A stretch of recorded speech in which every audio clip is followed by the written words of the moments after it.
सब दुख का मूल? क्या है वो आंतरिक माया जिसने सब बड़े बड़े ज्ञानियों विद्वानों को भी भटका कर रखा? कौन सी वो भीतरी बीमारी है जिसका इलाज ढूंढने के लिए इंसान पूरे जगत में, पूरे ब्रह्मांड में भटकता फिरा है और असफल रहा है?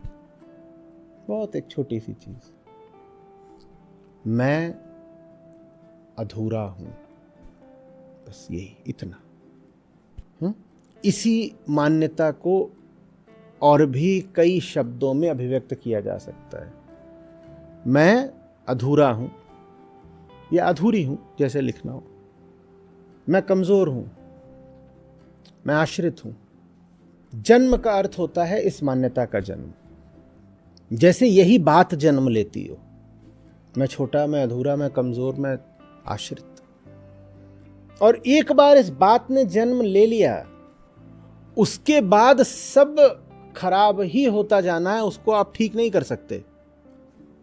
हमारे पूरे जीवन की बुनियाद ही खोखली है। उसके ऊपर कितनी भी मेहनत करके कितना भी बड़ा महल खड़ा कर लो, न तो उस महल में कोई स्थायित्व तो होगा, न सुरक्षा होगी, न सुख होगा। बुनियाद ही खोखली है। और मज़ेदार बात यह कि इस खोखली बुनियाद पर भी कुछ लोग आत्मविश्वास से भरा चेहरा लेकर घूम लेते हैं। मूल मान्यता क्या है? मैं छोटा, मैं अधूरा, मैं दुर्बल। और चेहरे से क्या टपक रहा है? आत्मविश्वास। कैसे हम कर लेते हैं? इस मूल मान्यता को हम सत्य से नीचे का दर्जा नहीं देते। आप किसी मनुष्य को कुछ भी समझा सकते हैं, कुछ भी मानने पर राजी कर सकते हैं, पर उसको ये दर्शाना, ये मनवाना कि वो दुर्बल और अपूर्ण नहीं है, एकदम टेढ़ी खीर है, असंभव लगभग।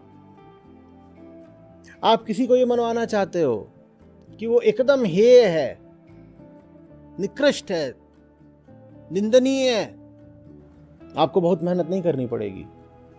लेकिन अगर आप किसी को कहना चाहते हो कि तू अपने भीतर जो दुर्बलता का भाव पाल कर बैठा है वो मिथ्या है, आप जीवन भर मेहनत करो, सफलता मुश्किल है। क्योंकि सब बदलता है, सत्य थोड़ी बदलता है। सत्य का तो नाम ही नित्य है ना, वो नहीं बदलता। और हमने अपनी नजर में इसी मान्यता को अपना सत्य बना रखा है। कुछ बदल जाए जिंदगी में, मान्यता नहीं बदलने की, बाकी सब बदल जाएगा। ये तो मैं मान के ही रखूंगा कि मैं बीमार हूं। अब बताओ क्या बदलना है? बाहर दवाइयां बदलनी है, अस्पताल बदलने हैं, कपड़े बदलने हैं, वो सब बदल लेंगे। ये भाव नहीं बदलेंगे कि मैं बीमार हूं। बाहर बाहर सब बदल लेंगे और खूब तरक्की करेंगे बाहर। भाई पहले वो जो सड़क किनारे बैठा रहता था 10 रुपए वाला नीम हकीम, उसके पास जाके बैठते थे, अब जिंदगी में तरक्की हो गई। अब क्या करते हैं? अब जाके 5 सितारा अस्पताल में अपना इलाज कराते हैं। बहुत तरक्की करी है जिंदगी में। पहले इलाज किससे कराते थे?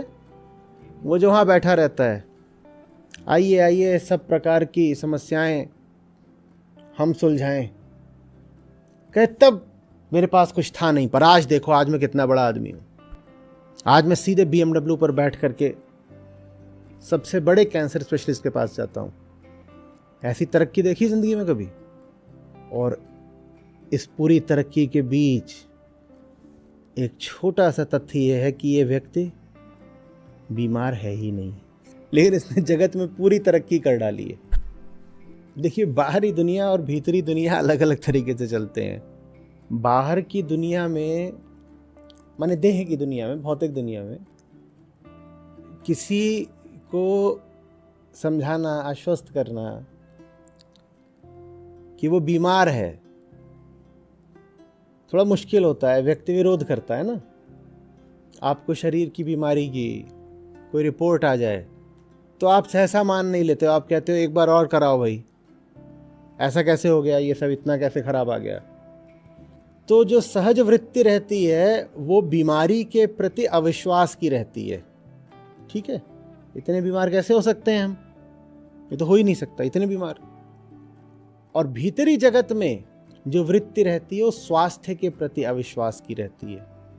वहां पर आपको कितना भी बोला जाए कि आप चिन्मात्र हैं, आप नहीं मानते। मतलब भीतर सब बढ़िया है, हो ही नहीं सकता भीतर सब बढ़िया। भीतर अगर सब बढ़िया है तो बाहर जो पूरा जाल बिछाया है और प्रपंच रचा है वो फिर व्यर्थ हो गया ना। मेरी तेरी यारी ही इसी बात पे है कि तू बीमार मैं बीमार, और फिर जमती है ना महफिल। दोस्ती का आधार ही यही है, हम तुम बिल्कुल एक जैसे हैं। कैसे एक जैसे हैं? क्योंकि आत्मा एक होती है। नहीं, एक जैसे तो ऐसे भी हो सकते हैं कि मेरा तेरा सत्य एक है, पर नहीं, हम दोनों एक जैसे इस तरह हैं कि दोनों बीमार हैं। इसी को कहते हैं जगत से अस्वस्थ संबंध। जहां आप जिस भी वस्तु विषय विचार व्यक्ति से संबंध बना रहे होते हो वो इसी आधार पर बना रहे होते हो कि उधर तेरी कमजोरी इधर मेरी कमजोरी, कुछ तेरी तेरे बारे में मान्यता, कुछ मेरी मेरे बारे में मान्यता। और हम दोनों जब इकट्ठे होते हैं तो दोनों की मान्यताएं एक दूसरे का सहारा लेके एकदम और सुदृढ़ हो जाती हैं। आओ संबंध बनाए। तो जगत से हम इसलिए नहीं संबंधित होते कि हमारी मूल मान्यता को चुनौती पड़े, वो तो चाहते ही नहीं है। मूल मान्यता को तो हमने क्या बोल दिया है? सत्य। उसको चुनौती क्यों दें भाई? मूल मान्यता तो फिर सत्य है, सत्य ही आत्मा है, आत्मा मैं है, माने मूल मान्यता ही मैं हूँ। उसको चुनौती दोगे तो माने मुझे ही चुनौती दे दी, गोली मार दूंगा। कुछ लोगों को ये बातें विचित्र लग रही, कह रहे हैं अरे कोई भीतर से स्वस्थ है उसको ही समझाना इतना मुश्किल क्यों है? ये बात जाकर के किसी कृष्ण से पूछो। किसी को उसके सत्य से परिचित कराना कितना मुश्किल है ये आपको तभी पता चलेगा जब आप किसी की मदद का हार्दिक प्रयास करेंगे। जब तक आपने किसी का अंधेरा मिटाने की कोशिश नहीं करी आपको पता नहीं चलेगा अंधेरे में दम कितना होता है। और वो जब मैं कह रहा हूँ किसी का अंधेरा, वो आप स्वयं भी हो सकते हैं, चाहे दूसरे का अंधेरा मिटाना हो चाहे अपना अंधेरा मिटाना हो, कुछ भी। हमारे सपनों हमारी कल्पनाओं के पीछे भी बात यही रहती है। आज अपनी कमजोरी को ढकने का मेरे पास एक छोटा तरीका है और मेरे पास लेकिन उज्जवल भविष्य की सुनहरी कल्पनाएं हैं। वो सुनहरी कल्पना क्या बोल रही है? कल मैं अपनी दुर्बलता को और बढ़िया तरीके से ढकूंगा। हमारी कोई कल्पना कभी ये नहीं कहती कि कल मैं दुर्बल रहूंगा ही नहीं। आप गौर करिएगा, हमारी कल्पना कहती है मैं रहूंगा तो वही जो मैं आज हूं, पर कल मैं बेहतर स्वांग कर पाऊंगा। चलो मेहनत करते हैं। ये लगभग वैसी ही मेहनत है जैसा रंगमंच के अभिनेता किया करते हैं। जब आप अभ्यास करते हो, तैयारी करते हो, रिहर्सल, तो उसमें आप क्या कर रहे हो? उसमें आप कह रहे हो कि मैं कर तो स्वांग ही रहा हूं, पर ऐसा पक्का स्वांग करूंगा मेहनत कर करके कि किसी को और नहीं पता लगेगा। आप ये थोड़ी कहते हो कि स्वांग बंद। अरे ये किसकी लिखी पटकथा है, मैं ये संवाद क्यों दोहरा रहा हूं? ऐसा कभी कहते हो? कोई ऐसा बोल दे अभिनेता, उसको निकाल दिया जाएगा, क्या पागल। अभिनेता और मेहनत कर करके और पक्का प्रपंची स्वांगी ही तो होता जाता है। इसको कहते हैं कैरेक्टर में उतरना, माने झूठ में उतरना। क्योंकि वो जो कैरेक्टर है, वो जो चरित्र है, वो आपको पटकथा ने दिया है, कहीं और से आया है, समाज से आया, संयोग से आया, जहां से भी आया है। तो हमारी सारी तरक्की यही होती है, पात्र में और गहरा घुसो, और जब एक पात्र में गहरा घुस लोगे तो उम्मीद ये रहती है कि अगली बार और बेहतर पात्र मिलेगा। कैसे? बोले अभी पहले शुरू में ना हमें मंच पे उतरे थे तो भिखारी का मिला था, लेकिन हमने मेहनत करी पूरी। हमारी कहानी प्रेरणास्पद है, इंस्पिरेशनल है हम। तो उसके बाद हमको वो जो आगे उसमें नायक नायिका नाचते हैं तो जो पीछे 10 और नाच रहे होते हैं उसका काम मिला। तरक्की करी थोड़ी, देखो सीखो मुझसे, मैंने कहां से शुरुआत करी थी, फिर एक एक सीढ़ी बढ़ते हुए आगे बढ़ा। फिर उसके बाद मुझे नायक के चपरासी का किरदार मिला। हाँ, आगे बढ़ रहा बहुत सही, देखो मुझे, देखो। फिर मुझे नायक के फटे हाल दोस्त का मिला। अच्छा, फिर मुझे नायक के भाई का मिला जो कुत्ते की मौत मरता है, और उसी का बदला लेने के लिए फिर नायक खलनायक का खोपड़ा तोड़ता है। तरक्की देखो मेरी, अब मैं नायक का भाई हूं और मंच पे कुत्ते की मौत मर रहा हूं, और मेरी तरक्की है। अच्छा, फिर और आज मैं नायक का किरदार अदा कर रहा हूं, और अष्टावक्र वहां बैठे हुए हैं सामने, दर्शक दीर्घा में, और कह रहे हैं कर तो आज भी तू नाटक ही रहा है ना। जो तेरी सच्चाई है वो तूने पहले दिन से दबाई है, और तेरी सारी प्रगति बस उसी सच्चाई को दबाने का एक उत्तरोत्तर अभियान सा रहा है। तू आगे बढ़ने में इतना मगन रहा है कि तू भूल ही गया कि आगे जिस चीज के लिए बढ़ रहा है उसको तू पीछे छोड़ आया है। एक पिक्चर देखी थी मैंने, तो उसमें 5 दोस्त थे, पांचों ने बैठ के खूब पी, तो एक बेहोश हो गया, तो बाकी 4 घबरा गए। चढ़ी तो उन चारों को भी हुई है।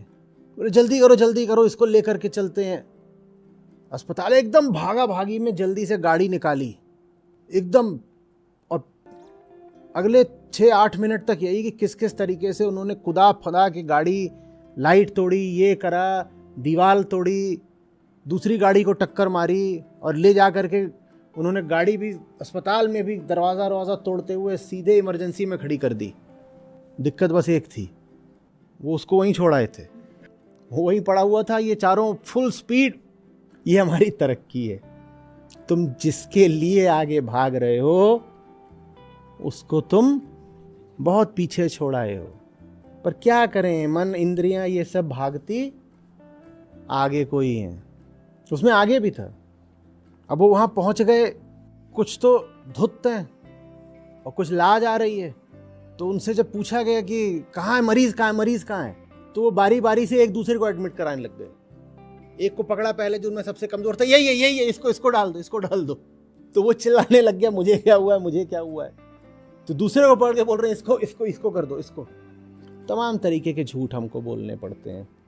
वो जो एक मूल झूठ है वो हमसे न जाने कितने झूठ करवाता है। कहते हैं ना कि सच याद नहीं रखना पड़ता है, और झूठ याद बहुत रखना पड़ता है।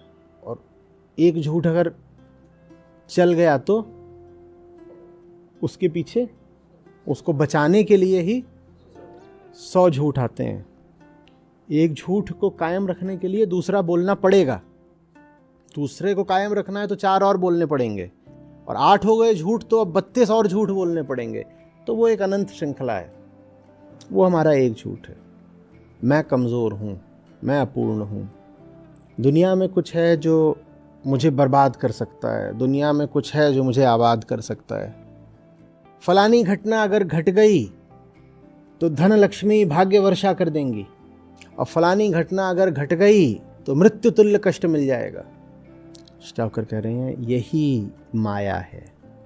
बाकी सब जो तुम दुनिया भर में भटक रहे हो वो इस मूल माया के परिणाम मात्र हैं, छाया मात्र हैं।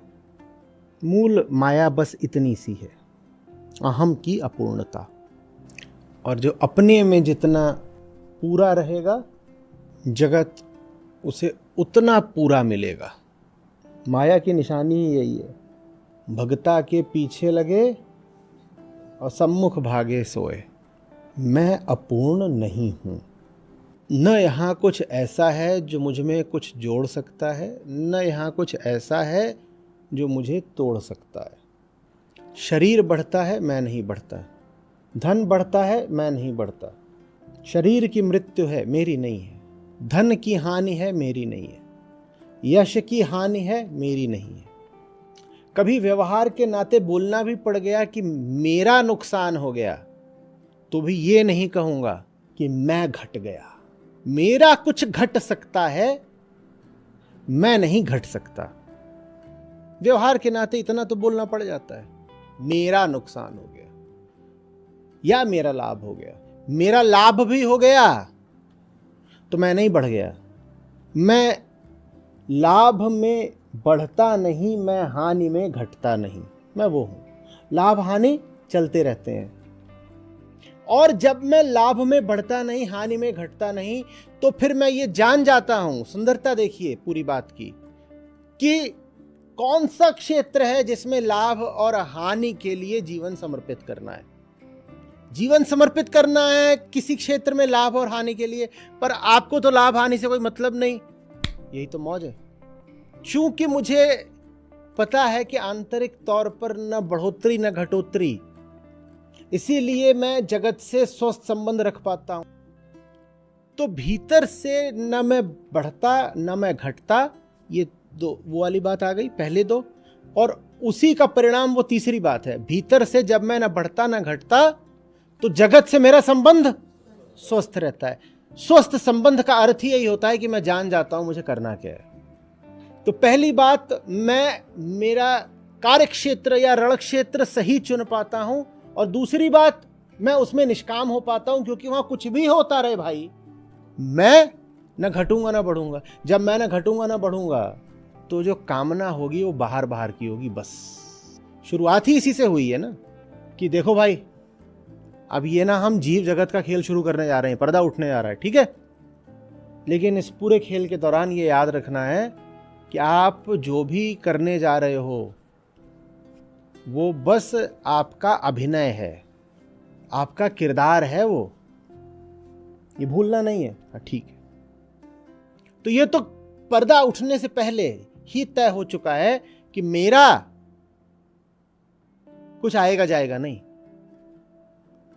मेरा कुछ आएगा जाएगा नहीं, मैं अपने आप में पूरा हूं। अब चलो, पैदा हुए हैं तो खेल तो खेलेंगे ही।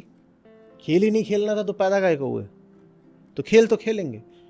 पर जब पता है कि अब पूरे हैं, तो खेल हम ढंग से खेलते हैं। खेल ढंग से खेलने से क्या आशय होता है? पहली बात, मुझे पता है कौन से मैदान में खेलना है। व्यर्थ के खेल में खेलता नहीं। उसको कुरुक्षेत्र बोल दो या क्रीड़ा क्षेत्र बोल दो, मुझे चुनना आता है। मुझे पता है कि कौन सा काम करना है, कौन सा नहीं करना है, साफ जानता हूं। और जो काम करना है, उस काम पर भी मैं इतना आश्रित नहीं हो गया कहूं कि काम नहीं पूरा होगा तो मैं अधूरा रह जाऊंगा। ना बाबा, काम अगर पूरा करना इतना आवश्यक हो गया, काम के बिना मैं अधूरा रह जाऊंगा तो मैं निष्काम नहीं रह पाऊंगा। फिर काम के प्रति निष्काम आप तभी हो सकते हो जब पता हो कि काम का परिणाम आपकी पूर्णता नहीं छीन लेगा, तब आप धड़ल्ले से खुलकर खेल सकते हो। निष्कामता संभव ही तभी है जब भीतर ये सुरक्षा हो, आश्वस्ति हो, भरोसा हो कि नतीजा कुछ भी आए, जो भीतरी माल है वो नहीं घट जाने वाला। जगत में व्यापार करने निकले पर कुछ इस तरीके से कि मूल नहीं गंवाएंगे, आप खेल सकते हैं ना। जैसे कई बार होता है कि टूर्नामेंट्स वगैरह होते हैं, तो उसमें पहले क्वालिफाइंग स्टेज होती है, ठीक है।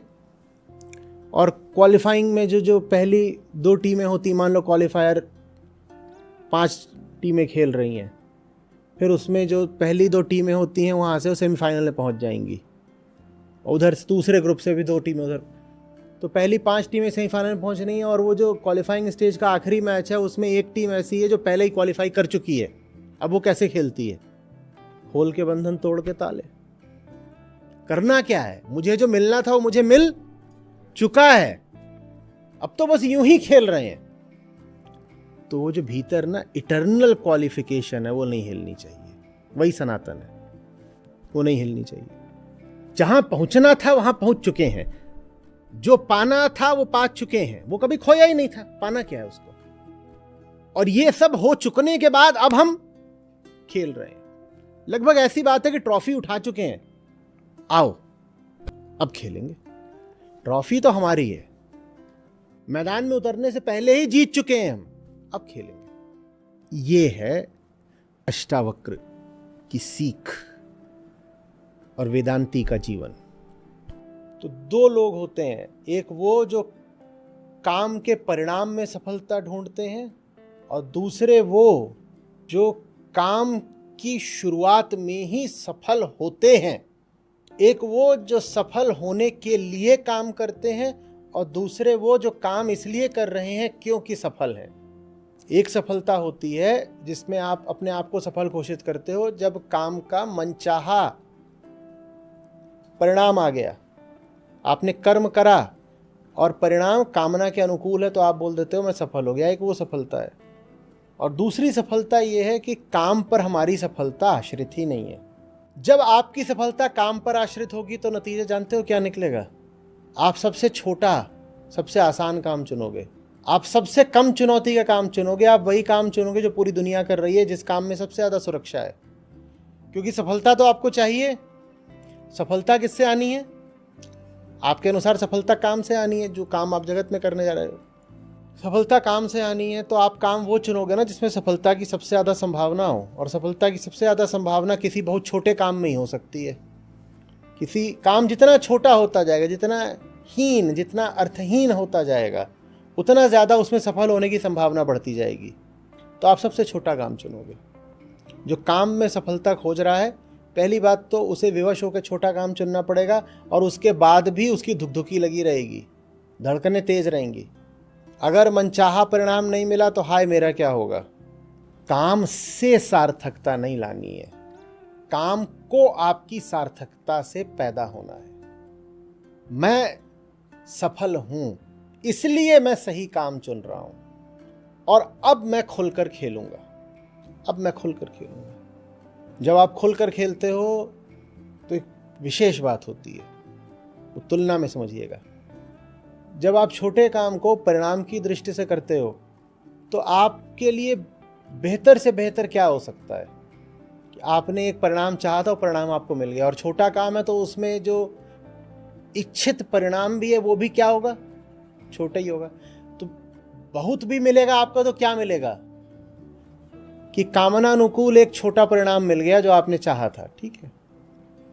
लेकिन जब आप परिणाम पर बिना दृष्टि रखे खुल करके खेलते हो तो नतीजा ये निकलता है, कुछ ऐसा मिल जाता है जिसकी आप कभी कल्पना भी नहीं कर सकते थे। ये जो सकामी होता है, परिणाम इसको मिल भी गया तो उतना ही तो मिलेगा जितना इसकी कामना है, और ये खुद छोटा तो इसकी कामना भी छोटी, तो मिल क्या जाएगा इसको। जो निष्कामी होता है वो कह रहा है पता ही नहीं क्या मिलना है क्या नहीं मिलना है, काम मस्त है, डूब के करो। इसको कुछ ऐसा मिल जाता है जो इसको पता ही नहीं होता, कभी चाहा नहीं, कभी मांगा नहीं, कभी कल्पना नहीं करी। कहेगा इस चीज़ की तो हमारी कभी कोई मांग नहीं थी, ऐसे अंजाम पे तो हमारी कोई नज़र नहीं थी। और ये है मनुष्य की गरिमा, ये है जीवन का वैभव कि आपने मांगा नहीं और आप पर हीरे मोती लुटाए जा रहे हैं। और आप पर जब हीरे मोती लुटाए जा रहे हैं तो आप उस पर ऐसे खड़े हो जैसे कुछ मिल ही नहीं रहा। क्या बात है। ऐसी किसी चीज़ के लिए अगर प्राण भी दे देने पड़े तो क्या ज़्यादा है।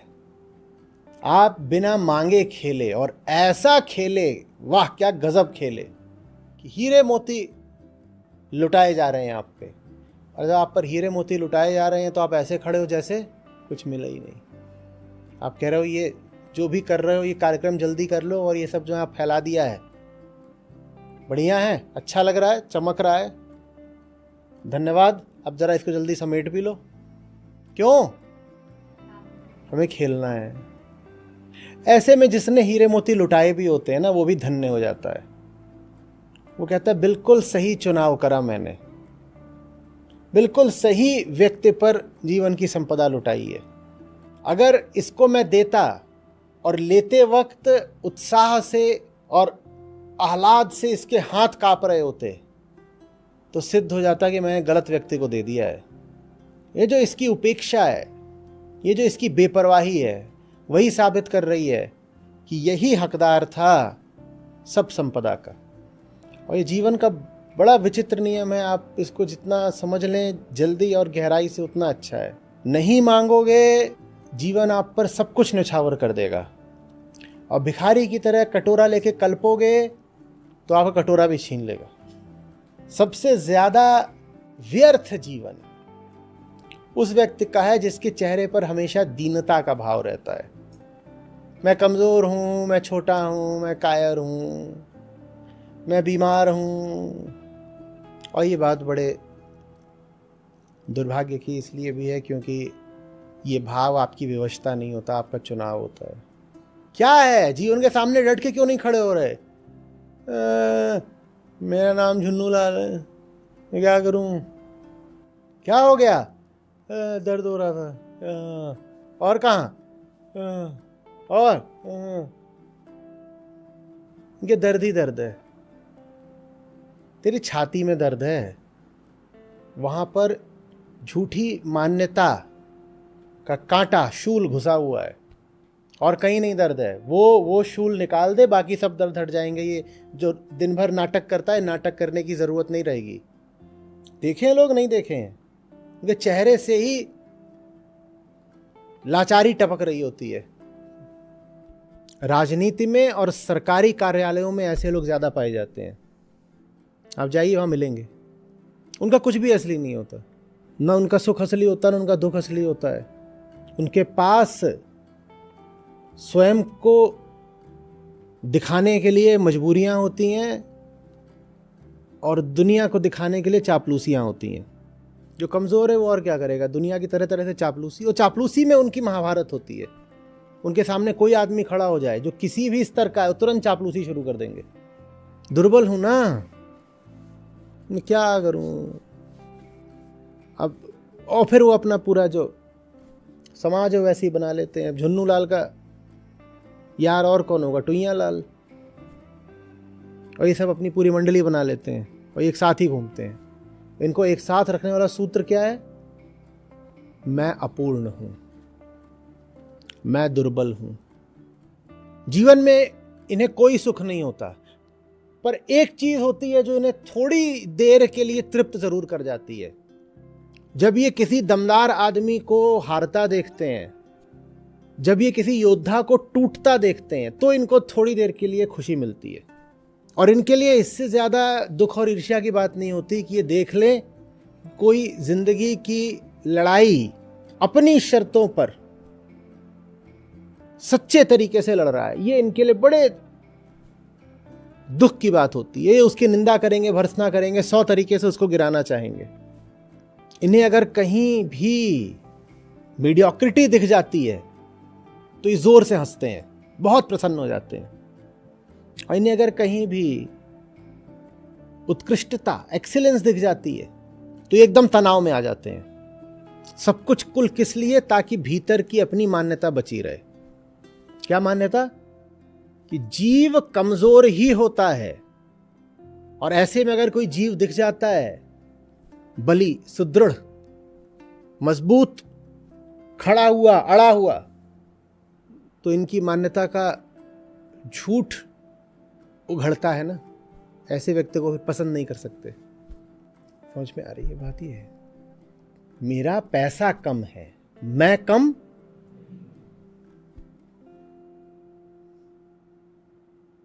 मेरा पैसा ज्यादा है, मैं ज्यादा, मेरा शरीर बीमार है, मैं बीमार।